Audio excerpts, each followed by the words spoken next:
Ladies and gentlemen, friends and listeners, colleagues, and anybody who may be tuning in for the first time. As everybody's now aware, things have changed in our world, and the new normal is doing things remotely. And on this morning's episode, I'm very, very pleased to have with us Max Philipp Conrady, who's the Senior VP for Fraport AG. So Max, thanks very, very much for joining us. Really appreciate it. Be a pleasure. Thank you. Now, Max, just to start, what we'd like to do is if you can just give a little bit of background as to what your responsibilities are. Obviously, the clue is over the shoulder for anybody that's watching. What your responsibilities are and how you came into this particular position. Yeah, thank you very much, and welcome, and a very good morning also from my side. Thanks for tuning in and having me on the show as well. Yes. I came to the air transport business in the whole over more than 2 decades ago nowadays, starting with Bonnier Consulting as a consultant on how to build airports, how to develop airports. And I very soon got in touch with Frankfurt Airport as they started the expansion program in the early 2000s. And I switched over to Fraport as a Frankfurt Airport operator in 2005 and been then responsible for the approval process. For the expansion program of the airport, this includes the new runway over there and includes some additional cargo facilities over here and the Terminal 3 over there, so the plan already came in handy. Yeah. Then I made several changes within the Fraport organization. Stepping over to the environmental department, being responsible for the noise issues as well as air quality. Then was a step by at the terminal management. I've been there responsible for the operational planning of the terminal operations in both terminals at Frankfurt Airport. And then in November 2018, I've been promoted to Senior Vice President Cargo for Frankfurt Airport, actually. And I'm leading a team of some specialists that try to work on the cargo topic in Frankfurt Airport. Frankfurt Airport is majorly known as passenger hub, but in our cargo business, it's already a well-known freighter hub. And cargo hub, not only freighter, it's a completely cargo hub with a lot of belly capacity. I think we come later to this point when it comes down to the corona pandemic crisis. And we as a cargo team, we are aiming to evolve the cargo business in Frankfurt Airport. Good. I'm going to supporting our customers mainly, and we come later to it. Sorry. Yep, I'm going to cut you to there. So good now, and good that you're focusing on the cargo issue, because that's going to be a primary topic of this morning's session.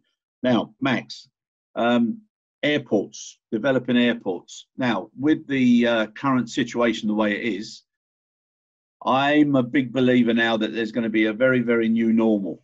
And whatever people think is going to happen is probably going to be a lot different even from that. There's no precedence. There's no way to refer to anything. Nobody can say this is why, etc. So there's a lot of speculation. But whatever happens, there's going to be a new normal. Now, I also think there's going to be a huge fear factor and fear element in the public when they come back. Yeah. So social distancing to whatever degree is going to be with us, and it's going to be a term that everybody is going to be using more and more often. Now, with the way airports were designed before and utilising as much space as possible, do you think that there's going to be any changes in the way airports are going to be designed or modified moving forward? I think it will definitely have effect on the infrastructure an airport has to provide.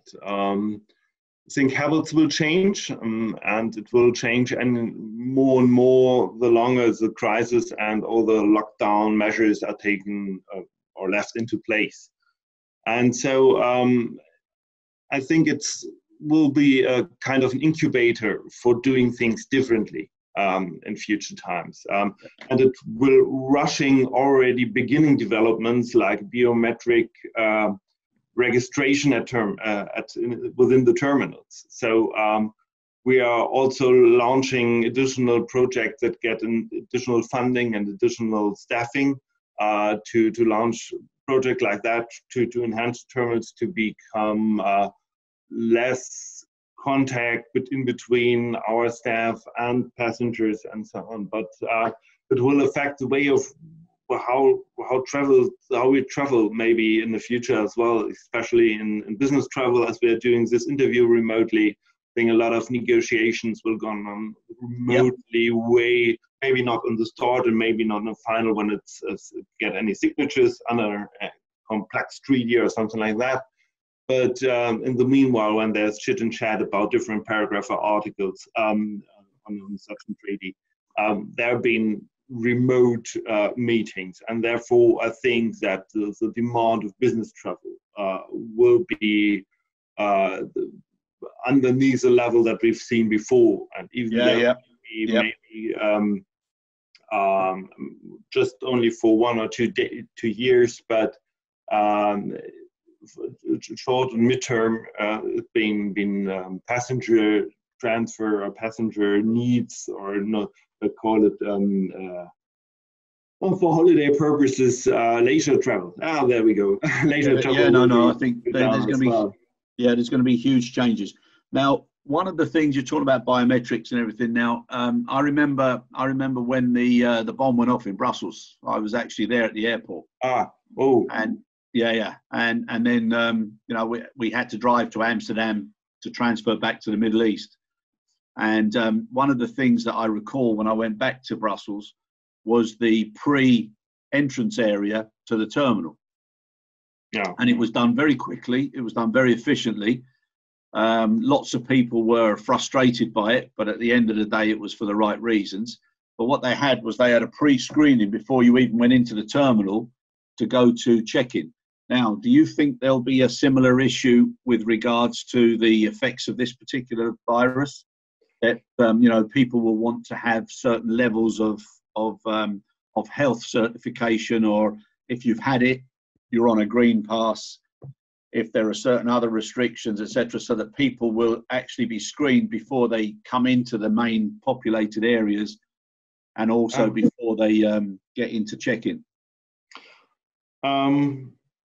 I don't think there will be an actual testing just in front of the airports, because you get a queuing over there maybe, that is quite similar to a crowding within the airport itself. So I think it can be something put into place that's very similar to what we see in the cargo terminals right now, kind of a pre-clearance, a pre-check. So if you already have your airway bill ready, and you, as a shipper, and you send it over to a cargo airline, they do the pre-check already if all the data is available, and that could be kind of a pattern for the passenger to travel as well, to have a pre-check available, maybe on a positive testing on COVID-19, so you are immune right now, and if you get then a positive pre-clearance, you can easily or more easily get into a terminal than others maybe. That could be one of the processes making such a distinction in between different kinds of passengers. Exactly. All right, great for that. Now, another thing, just before we get into the impacts on cargo, you mentioned that you were involved with noise abatement and also the environment as well. So obviously in Frankfurt, you've got the night restrictions. I would imagine now that the balance of slots and flights will probably drop off, so that won't become such a major issue. Yeah. And there's going to be so much focus on the environment and climate change, etc., whereby an awful lot of the outcome of this will actually swing in the favor of, climate, environment, and people's focus on the balance of the world and the balance of life. Yeah.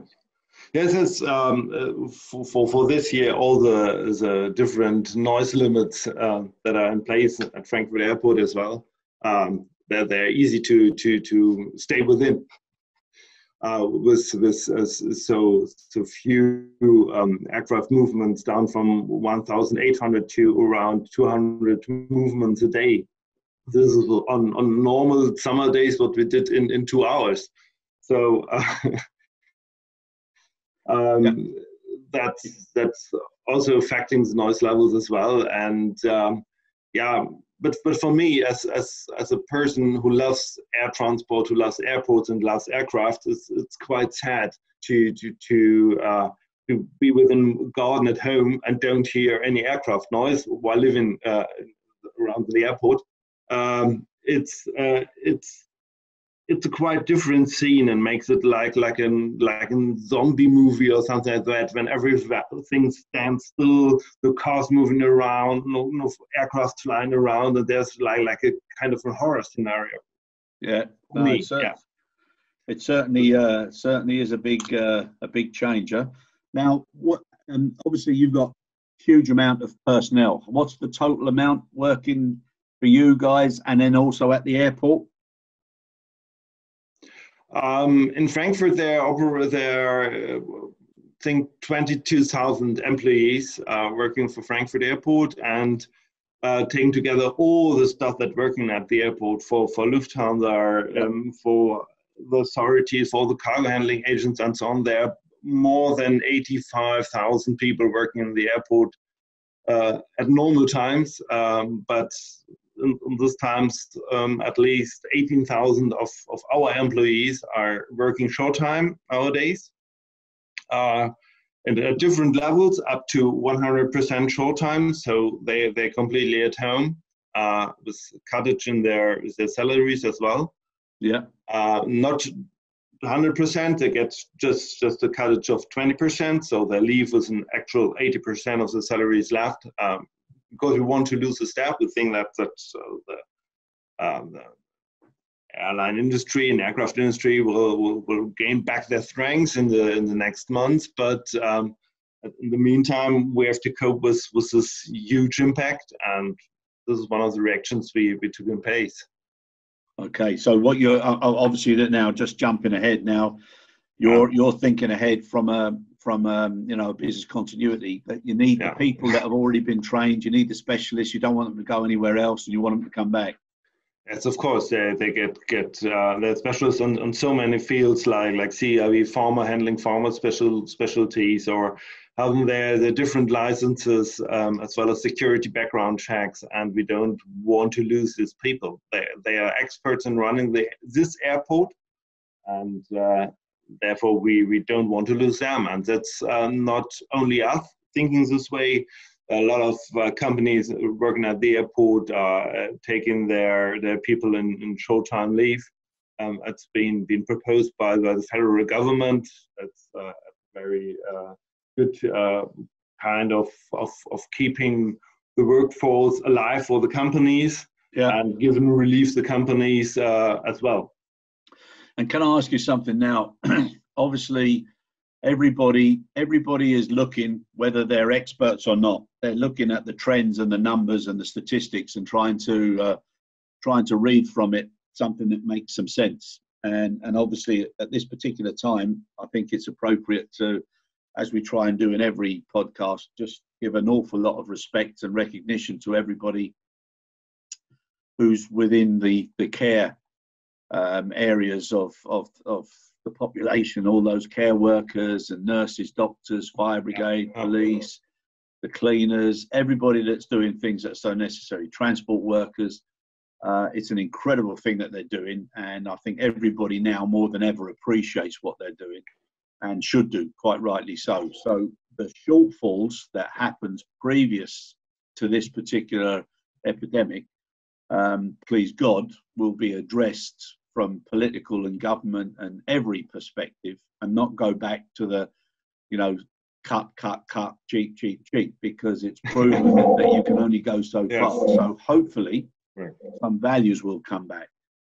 But the question I want to just ask you for your thoughts is, whatever happens, as soon as people, and they're starting to do it already now, talking about exit strategies, as soon as they find a window of opportunity, irrespective of whether it's going to be a drip release or it's going to be a burst or whatever, there's going to be an explosion of activity in certain areas, and people are going to have to be ready for that. are you doing anything to prepare your staff for that sudden, reboot or restart, and also advising them that there's more than likely going to be a few little pullbacks or a few rebounds from this virus until there's a vaccine in place?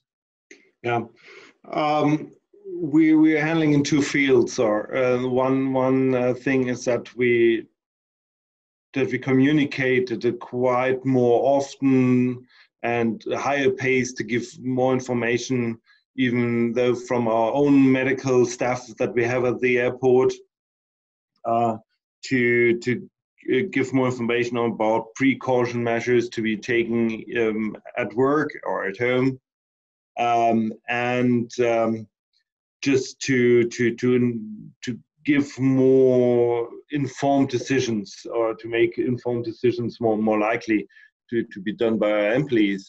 That's the one way to cope with it, and the other way is that we are going to purchase hazmat suits, respiration masks, and things like that to protect our employees and to prepare for a reopening. But I think that the airport is one of the last types of infrastructure for a passenger transport that will be put back into service at the full level or larger level, being first the smaller shops in the and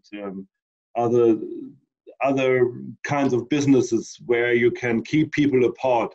If we imagine the picture of economy class in the aircraft, then you can do everything within the airport premises, keep people apart, to keep the social distancing in place and avoiding not to come too close to each other.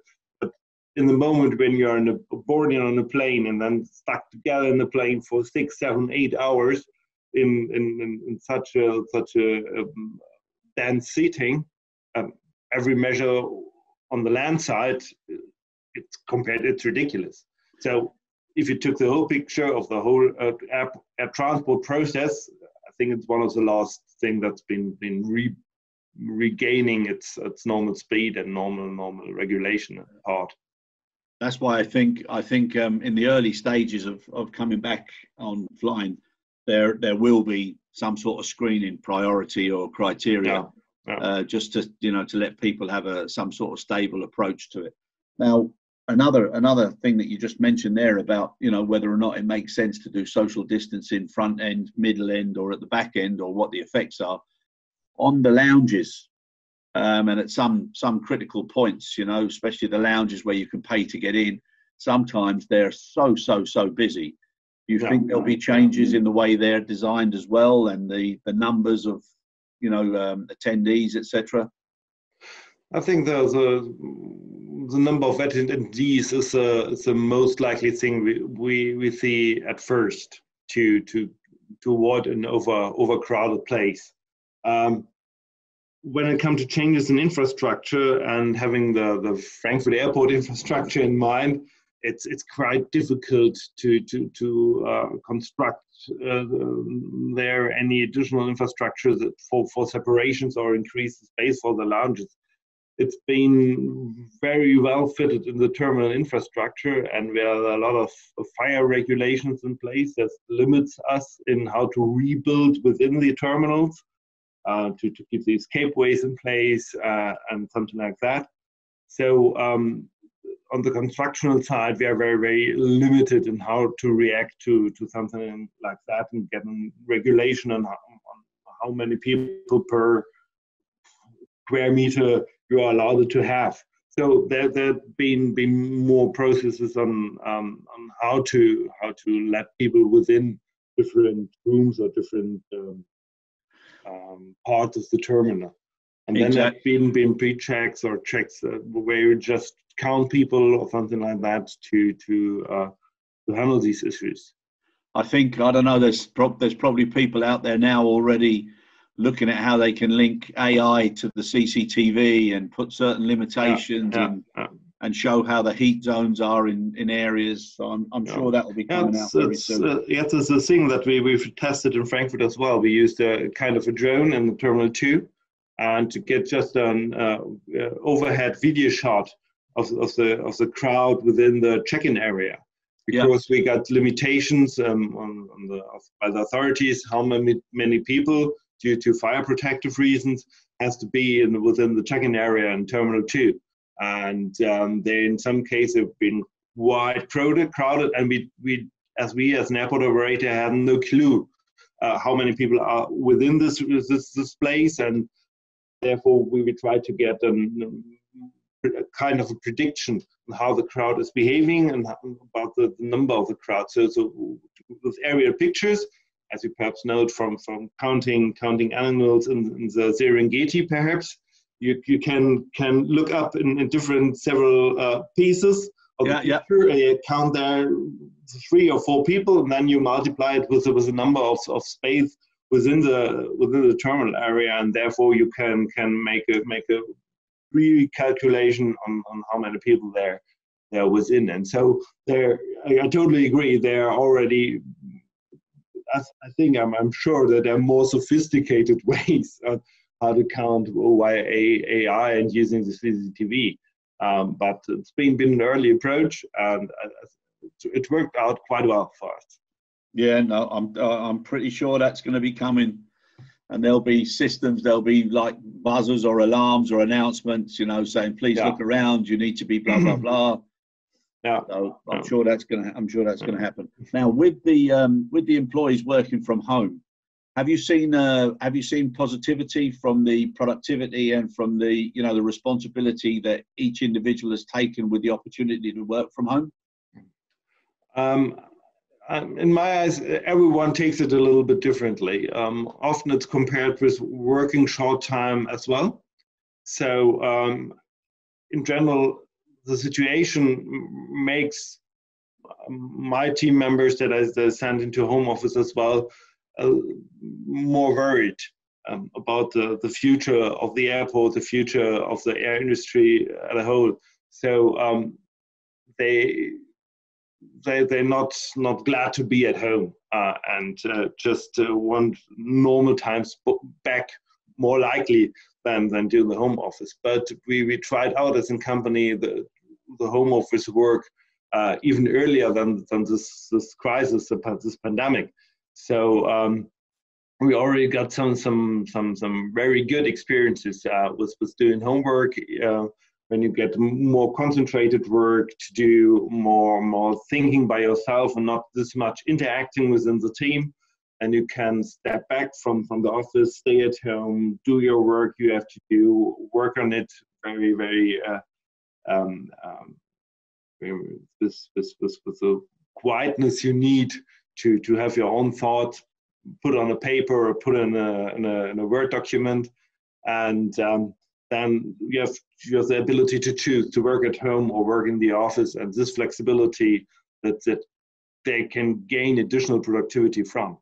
Yeah, and I'm sure the medical and mental experts will be working out as well the balance of, if you do work from home, how often should you, and then you need to come back in to the herd, and you have to get some interaction, and then you keep going. But I think from the environmental perspective, and also traffic and everything that people associate with an airport, the more people that are able to do it now with a different approach and with different technology will make an awful lot of difference on remuneration packages, the environment, travel time. I completely agree that will have a significant impact on daily congestions and rush hours. And at the moment, especially, it's just fantastic if you're driving to the airport by car in the morning times, and maybe normally would take me 10 to 15 minutes longer. Now it's cut down to 30-minute travel time. It's perfect. I gain extra time for me. Yeah. But there's much more extra time for the home office workers as well. So they have almost no travel time. They have fewer costs for public transport or individual transport for the gasoline to pay for. So it's also a financial benefit on one side. And also less office requirements. So every airport is normally so congested, it's very difficult to get office space. So, you know, it'll be a higher priority and greater issues there.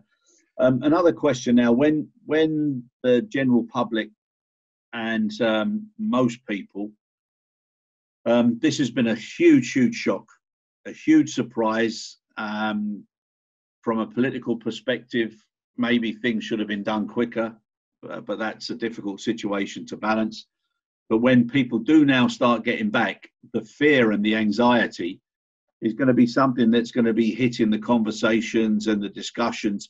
So to get the productivity levels back initially will take some additional nurturing or care and attention for the employees, so they know what's to come and why and what to expect next. Are you doing that in-house, or are you thinking of getting some specialists to assist with that, so that people are not, you know, focusing all the time on what if and did you know and what's coming next? And until now, we're planning to do it internally, just giving enough room in the discussions for the concerns about the future of the company, future of our business, and how things will develop in the future. Even though with some medical advices, we have quite a huge own medical staff within our company, due to the fact that we have an airport hospital to serve the passengers, and being available as an airport in a pandemic situation as we are right now. So we can give additional and think kind of more in-depth information maybe about the medical concerns than other companies can do, and we offer this types of information as well with all the other within the community at the airport. So all the other companies at the airport can also benefit from it to get medical advices in general, or maybe specific advices to their kind of work they have to do within their premises. Yeah, I used to work in the States, and I remember Hartsfield in Atlanta with the train, you know, that used to go under the terminals, and now so many airports have got it, and obviously you've got the Interlink connections as well. Yeah. I'm sure lots of passengers and workers who've been familiar with that, they'll be thinking to themselves, my goodness me, you know, how is it going to be on those communication links, just like on tube trains all around every capital in the world, and also on the off stands, the bus transfers. Yes. You know, so if I'd be asking, or I'd be thinking to myself, I wonder how that's going to change to keep us away or to keep us safe. No. Have you had any thoughts on that? No, we limited the number of passengers on a bus very strictly. So to cope with this, we have to offer more bus services. This makes operation more expensive and takes more time to do the boarding and unboarding with more buses than usual. And this is a scheme that you can't not left to be in place when normal passenger business is back. There are too many passengers to be handled and too less space for all the buses to be in service, and bus drivers and additional staff, not to mention them, and the availability of additional buses as well. So this will be a point that we will have still to work on, how to handle that. And when it comes to interlinks, as you mentioned, that we've run between the concourse A and B within the Terminal 1, I think these are areas where very effective ventilation systems are in place. And you have to do a lot of communication and information work additional to the normal ones to give an real idea what's going on maybe on infection rates or possible infection rates within areas like that. And yeah. I think that the real danger is very low, but on psychology or on a psychic, psychic level, you get still fear to be very close in one room with others, quite close together, and you feel uncomfortable. Yep. There's going to be a lot of people looking at algorithms and also how to communicate and how to be as accurate as possible. So it's going to be very, very difficult. Now, just moving on a little bit, obviously, everybody knows how the passenger market has been brought to a standstill. But for cargo, and things that people don't realise sometimes, is even if there are restrictions for passenger and for aircraft, the supply chain has to keep rolling. And for countries that rely on imports and also exports, those things are so important, even more important now, because who knows, maybe 40 to 60% of cargo business previously was being carried on wide-bodied and normal passenger aircraft. So now you've got less options, but you've still got the same volumes to be shipped. How are you finding the cargo volumes in the business now at Frankfurt? That's correct. The idea that you already gave, that more than half of the cargo capacity offered in Frankfurt is normally in belly capacities. And we also saw it not only in the side of capacity, also tonnage. It's been more than 60% being brought in or exported via freighter traffic, and for roughly 40% via belly space. So with we lost almost all the belly spaces. We saw an increasement in freighter movements in Frankfurt. We are up 20%. More freighter movements in Frankfurt than before. It's been one of the largest numbers of daily freighter movements, between 80 and 90 daily freight operations, and not only freight operations, it's also the passenger cargo aircraft flights. The Lufthansa guys called it Praetors. Yeah. been as a nickname. It's more than 16 different airlines in Frankfurt. We counted up till now that are using their passenger aircraft as cargo aircraft. And therefore, we have been able to establish the major supply chains running. We have overall dropped down in cargo volumes of 20-25%. But to keep with this increasement in offering additional cargo capacities and being able to have additional movements and get them handled in Frankfurt, we are still running the major needed supply chains, especially nowadays for importing respiratory masks out of China to Europe, to Germany. And we saw a couple of flights every day that have pharmaceutical equipment or hazmat suites, this respiratory mask, or even pharmaceuticals as well, on board. And they're using the lift-off and our night flight restriction as well, because if there are flights in public interest that are now bringing to Europe the material needed to fight the pandemic, they are of course in public interest, so they can operate throughout the night. Yeah, just on an individual exemption. But this are one of the examples on the flexibility the authorities gave the air transport industry in Germany as well to handle better the situation. The new normal. The new normal, yeah. Amazing how things can change when change is the thing that makes people think differently. Yes, it's a really kind of a new mindset in place. Yeah, but it's not necessarily a bad thing, I think. You know, there's a lot of too rigidity and too much administration. And can I ask you another thing? As far as some of the companies I'm talking to and some of the consultants that are now putting together what they consider to be their respective formulas, they're talking about doing things very, very differently. So in the past, people were referring to so many things and being so busy that people were busy being busy instead of being actually focused on what was critical or not.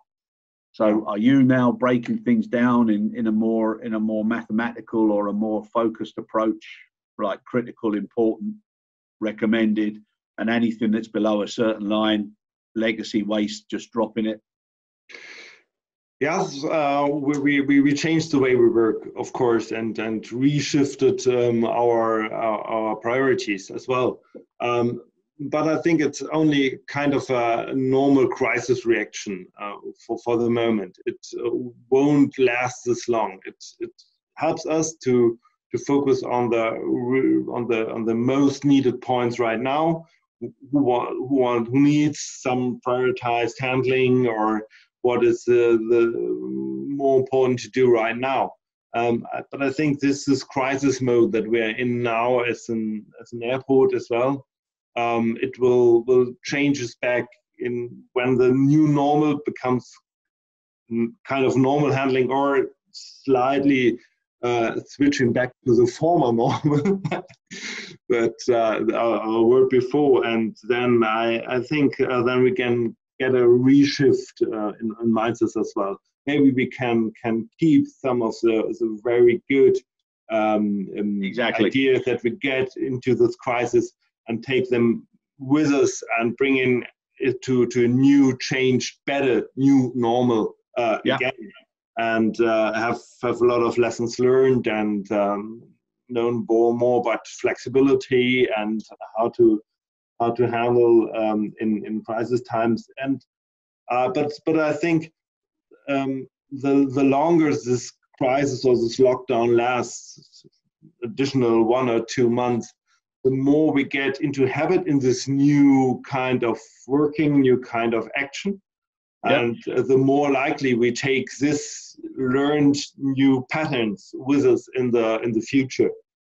Yeah, no, I agree. I think everybody will look back at what they were doing and what they had to do, and then there'll be a new way of doing things, and it's going to come into, schools, universities, everywhere is going to be looking at things differently, which please God will be better for everybody.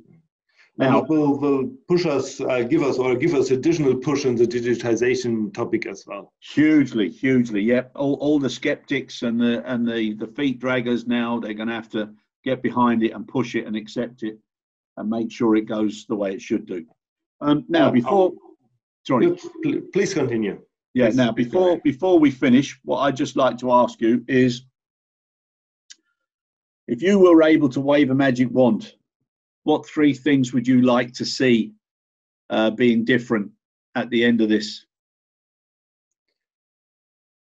I would have. That's a tough question. It was only 3 things to choose from. I want to. That's one thing is that the digitization really takes place in the cargo business. Yeah, and we have a completely digitized chain of information that come alongside with the cargo, or maybe just before the physical way of the cargo. So ahead planning and just more focusing on where to put on the resources, being based on this digital information pool that you have prior to the shipment as well. That is one major thing that I want to kind of rescue from this scenario. Another thing that I want to wish, or one wish would be that the cargo focus that we have now at Frankfurt Airport survives also a little bit. We are known as a passenger hub, and a lot of people within my company as well are more or less only passenger minded or passenger focused. And then in the past weeks, we get more and more the importance of cargo being visible to these people. And it's not only, and that would be a third wish, that only for us in the company, within our company itself, it's just the public opinion, and the public opinion then thrives the authorities and maybe new legislation and regulation that takes in place in the future years to keep in mind the importance of air transport, not only air transport for goods and freight, just also for passengers, how important it is for us to interact, to travel, to exchange us with other societies and to learn from them and to receive goods from other parts of the world, how important it is to our way of living and our understanding how the society should work. And with this in mind, I hope it's my hope that we'll see a less strict kind of regulatory set being taken into place in the EU and in Germany. Okay, very good. Now, something that you know, thanks for sharing those points with us. One of the things you mentioned there about strict regimes, one of the areas that I'm pretty sure needs to be addressed now is everybody who works with QHSS and E. So now the H and the E are going to become more important. The safety and security was always there. Quality, everybody's been talking about since Deming and Cosby and all the other initiatives and gurus. But I think the environment now is going to come more in focus, but the H for health and hygiene. And I think one of the things that must become more stricter is the health and hygiene projects and standards in every country, because to allow differences because of pricing, etc., that has to be stopped. So the last question I'd like to ask you, if you don't mind, is the way the world has gone since the last major issue that affected the world, the financial crisis. Certain parts of the world have accumulated a huge amount of business that is then distributed to the rest of the world. And I think people are now going to have to start looking at self-sufficiency. What can they do within their own environments to make sure that there's an equal balance so that they don't have all of their eggs in one basket or the cheapest basket. Yeah. And I think, you know, the throwaway society and an awful lot of things that were becoming norm and being practiced, you know, some old values are going to have to start coming back. Yes. I would agree that there's a lot of people are rethinking the way they are producing, how to reconfigure supply chains and what is need to be produced within a region or within a country or within a continent or something like that. And to cut off the reliability on being produced or get something pre-produced at just one point in the world, as you have the major pain relief or painkillers for headaches being produced only in 2 factories in China. That's a way that I think will not survive, how we produce things and how to distribute production all over the world. It should, for sure it will change. But what we'll see in the future, if you make the link to the cargo business, I don't know yet how it will impact our business in the cargo industry. Maybe it will keep volumes still at a very high pace, which we have several production facilities spread all over the world, and they have to connect each of these facilities that produces a couple of numbers of products, or it's a huge reduction of the need of air transport because all it's been produced at one place, so the whole product gets finished in one place.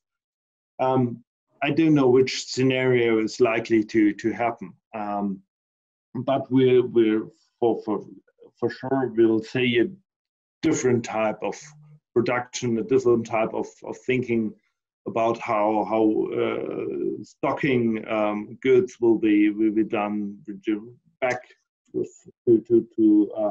have a warehouse and not only rely on just-in-time productions. Exactly. And as we said earlier on, that's going to be part of the balance now of future continuity, contingency, and emergency response awareness. And I think there's an awful lot of C-suite management are going to have to be thinking things differently and changing the leadership styles. Now, Max, thank you so much, my friend. Really appreciate it. It's always good to talk to somebody from Frankfurt. I spent an awful lot of time there during my Lufthansa years. Oh, I see. And various audits on various GHAs, etc. So always good. It's always a pleasure going back there. It's a great airport, very efficient, and as one would expect. So well done, and wish you great success. And you know, please God for you and everybody else that's associated with Frankfurt. You know, that things will come to a better outcome as soon as possible. Thank you very much for having me with you. It's been a pleasure for me as well to discuss the points that are all driving us all in the moment. And I wish you happy Easter days. Thank you. Appreciate it. And stay safe and healthy. Yes, exactly. Most important thing. Yep. Stay home, stay healthy, and help everybody else. Thank you. All the best. Thank you. Goodbye. Bye, Max. Cheers.